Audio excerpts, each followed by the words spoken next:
वज़ीर आज़म इतने कमजोर होते हैं। स्टेट मशीनरी और मामलात की बात की गई, इस बायस मामला यहाँ तक आता है वो घबराते हैं या फिर ये जवाबदेही अगर कर दें, अकाउंटेबल हो जाएं तो मजीद मजबूत हो जाएं?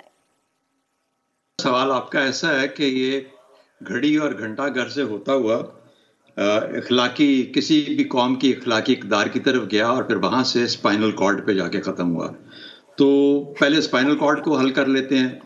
देखिए, स्पाइनल कॉर्ड जो का मसला है वो उसके पास स्पाइनल कॉर्ड का मसला तब होगा अगर स्पाइन होगी तो, और अगर स्पाइन नहीं है तो फिर सिर्फ पीछे कॉर्ड ही कॉर्ड रह जाती है। कॉर्ड कहते हैं रस्सी को। स्पाइन ना हो तो फिर रस्सी कोई भी पकड़ लेता है। ये कोई बिजनेसमैन पकड़ लेता है, कभी कोई प्रॉपर्टी टाइकून पकड़ लेता है, कभी कोई मुक्तदरा पकड़ लेती है, कभी कोई ताकतवर हल्के पकड़ लेते हैं। तो इससे बचने के लिए स्पाइन का होना बहुत जरूरी है, और स्पाइन के लिए इखलाक का होना बहुत जरूरी है।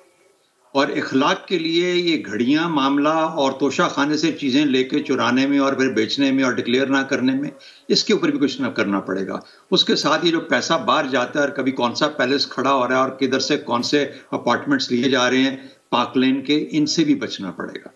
अब अगर ये लम्हा फिक्रिया कहा गया ना कि जो स्पाइनल कॉर्ड है वो मसला, असल में अगर मैं बताऊं स्पाइनल कॉर्ड ये यहाँ की हमारी ये सियासी लीडरशिप है। इस सियासी लीडरशिप के अंदर स्पाइन अच्छी वाली आनी चाहिए।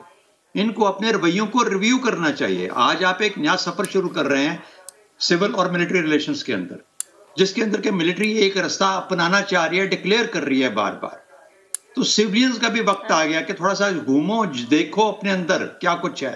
ये सिर्फ ये नहीं है कि सिर्फ फौज या कोई मुक्तदरा किसी के पीछे पड़ी हुई है।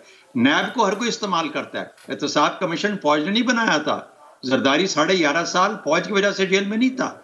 ये सारी कहानियां में मौजूद हैं। सिर्फ एक तरफ बात करना या एक चीज बताना, वजह क्या है तोशा खाने की? इसलिए कि हमारी 7 नस्लें असल में चाहिए। किसी भी मुल्क को, किसी भी निज़ाम को 7 नस्लें अगर अच्छा करेंगे तो फिर भूख खत्म होती है। हमारी तो भी तीसरी चौथी नस्ल चल रही है मुल्क के अंदर, तो हमारे पेट की भूख खत्म नहीं हुई। रिगार्डलेस हमारे पास कितने अरब हैं, पेट की भूख, नजरों की भूख खत्म नहीं हो रही। तो ये तोशा खाने से कभी सोने की घड़ी, कभी क्लाशनिकोव, कभी क्या, कभी मर्सिडीज गाड़ियां कोई ले जाता है उठा के, बिल्कुल ये इनकी वजह से है। ये जो पावर पे जाते हैं ना, पावर चोरी करता है, पावर खींचता है अपनी तरफ चीज। तो जिस लेवल पे भी है, इसमें कोई ये सिर्फ वज़ीर आज़म की बात नहीं है, किसी भी लेवल के ऊपर जहां सरकारी तौर पर आपको किसी भी वजह से कोई मुल्क, कोई और एंटिटी आपको तोहफा देती है। लेकिन एक चीज और भी याद रखें, हमारी मजबूरी क्या है। जिनके पास अरब हैं वही ये तोहफे खरीद सकते हैं, वरना ये सब भरते रहेंगे खजाने के अंदर और कोई खरीदने वाला नहीं होगा। ये तो गरीबों का मुल्क है भाई। मुझे बोले ना कि अच्छा जाओ जाके कोई घड़ी लेके आओ, और मैं तो नॉर्मल घड़ी नहीं ले सकता। सही शहजाद, तो इसलिए थोड़ा सा सोचना पड़ेगा कि क्या इलाज है। जी, इस भागने की तशरीह कर दी है, क्यों घबराते हैं।